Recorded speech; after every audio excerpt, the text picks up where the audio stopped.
In the late 70s and early 80s, Disney were not doing well financially, which sounds familiar, but it wasn't for the lack of making good films. So then they created the studio Touchstone Films,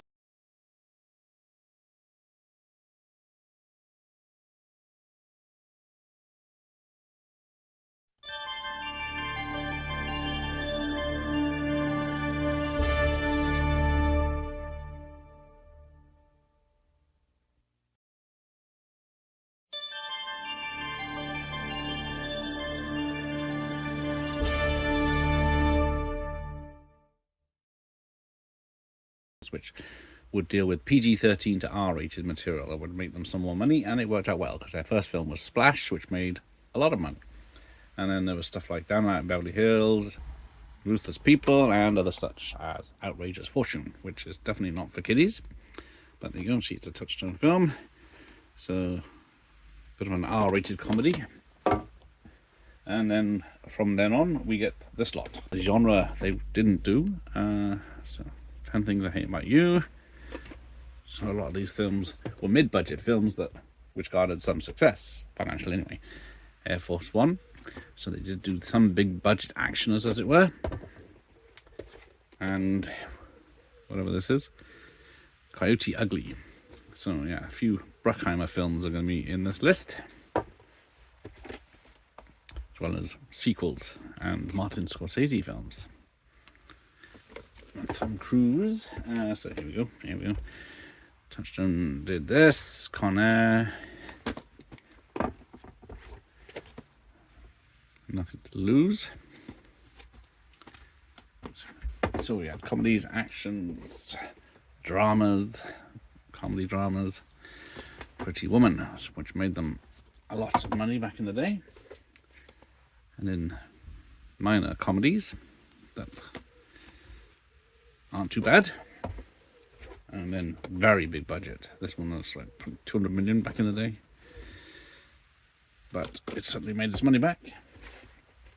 Then we did the more serious stuff, Dead Poets Society, even though Robin Williams has a lot of comedy in it, of course.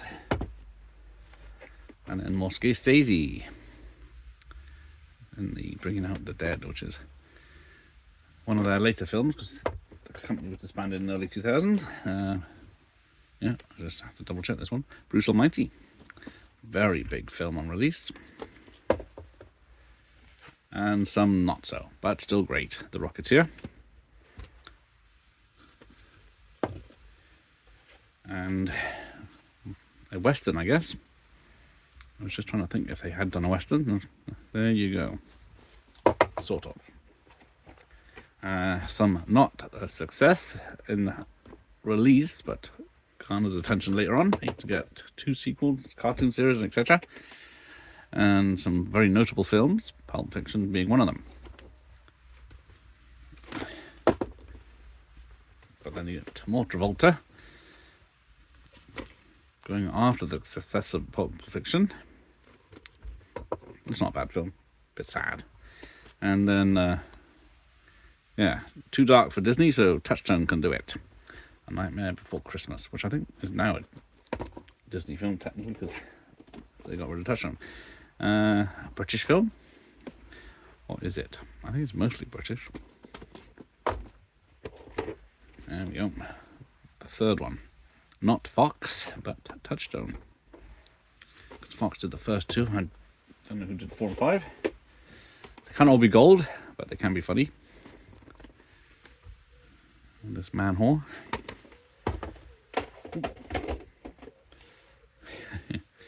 I do like this film. It's quite funny. Then we get some more serious dramas. Nearly there, but one of their biggest success, of course, is Who Framed Roger Rabbit. Because it even got 4 Academy Awards, made a ton of money, and we'll never see the likes of this again with Disney teaming up with Warner characters, and then some big failures. Trouble. Although I've never seen it, but I've not heard good things. French remakes. More Nick Nolte. Another French remake that did very well. directed by Spock himself. So, so yeah. Although these are PG, I don't know if they were PG-13 in America and PG cut down for the UK. But then more Adam Sandler. And some Eddie Murphys.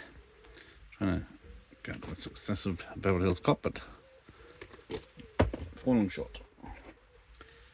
Some French directors.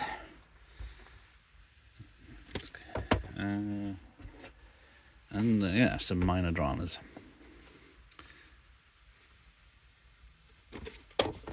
Where are we? And then yeah, some big successes with some family films. 2 big successes with action films. There is a lot of great stuff they did. Yeah, more Simpson Bruckheimer. And then more historical dramas that were quite successful on release. To Aliens again. This was Shyamalan's third film. Yeah, more Julia Roberts, Richard Gere in romantic comedies, and then of course the sequel to 3 Men and a Baby that wasn't as successful. Oh, I guess it was. It just wasn't as well received, I should say. Musical biopics, again nominated for awards. Sadly, that one didn't get one. 2 films that lie about what happens in it. That's a lying poster if I've ever seen one. 2, yes, more dramas and more Bette Midler films.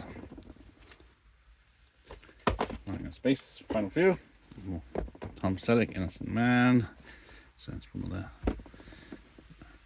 low-budget thrillers.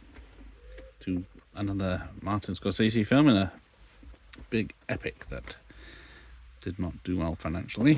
And what's it? Finally, of course, Father of the Bride 2. They weren't shy to go for a quick buck on a sequel. Well, there we go. So thanks for watching, and here ended the lesson.